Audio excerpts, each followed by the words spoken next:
Laura se encontraba bajo el puente, rodeada de la oscuridad y el frío de la ciudad. Su vida había dado un giro brusco cuando perdió su trabajo y, poco a poco, se vio viviendo en las calles. El único refugio que encontró fue un rincón solitario bajo un puente, donde las sombras parecían susurrarle al oído. Sobrevivía comiendo de la basura y durmiendo con el ruido constante de los autos que pasaban por encima. Pero lo peor no era la miseria, sino la soledad que la devoraba cada noche. Una mañana, mientras revisaba los contenedores de basura en busca de algo para comer, Laura encontró un viejo sobre, amarillento por el tiempo. Lo abrió con manos temblorosas, y dentro había una carta. Era de un abogado que le informaba que una tía lejana, a quien ni siquiera recordaba, había fallecido, dejándole en herencia una enorme casa en las afueras. La noticia la llenó de una extraña mezcla de alivio y sospecha.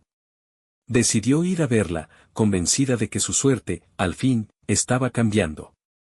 Al llegar, Laura quedó sin aliento. La mansión era imponente, con grandes ventanales y un jardín que había sido hermoso alguna vez, pero ahora estaba cubierto de maleza. Entró con la llave que le habían dejado y la puerta crujió como si la casa misma despertara después de años de sueño.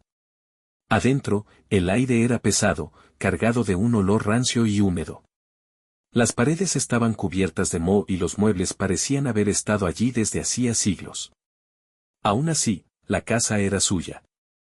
Y por primera vez en mucho tiempo, Laura sintió una pequeña chispa de esperanza. Las primeras noches en la mansión fueron tranquilas, pero pronto empezó a notar cosas extrañas.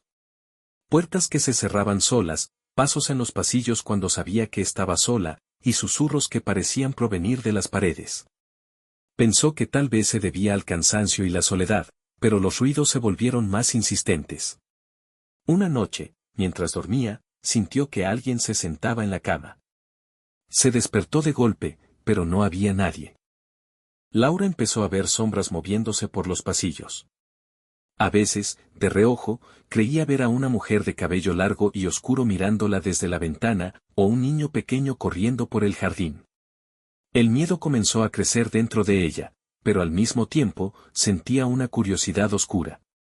Decidió investigar la historia de la casa y descubrió que había sido escenario de una tragedia, una familia entera había muerto en circunstancias misteriosas hacía décadas, y desde entonces, la casa había quedado abandonada.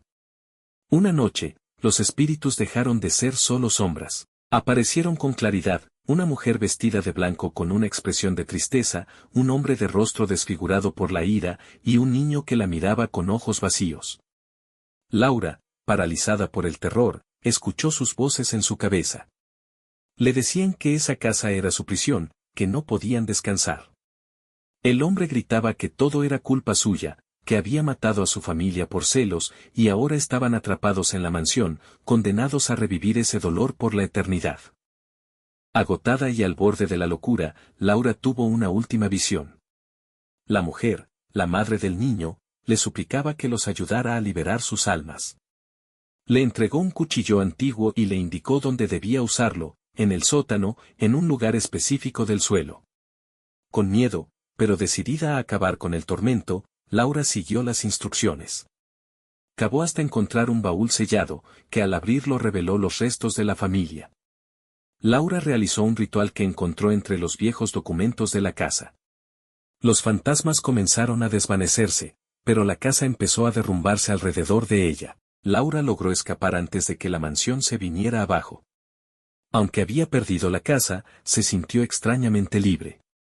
Había pagado un precio por su nueva vida, pero al final, se liberó de los fantasmas. O al menos, eso creía.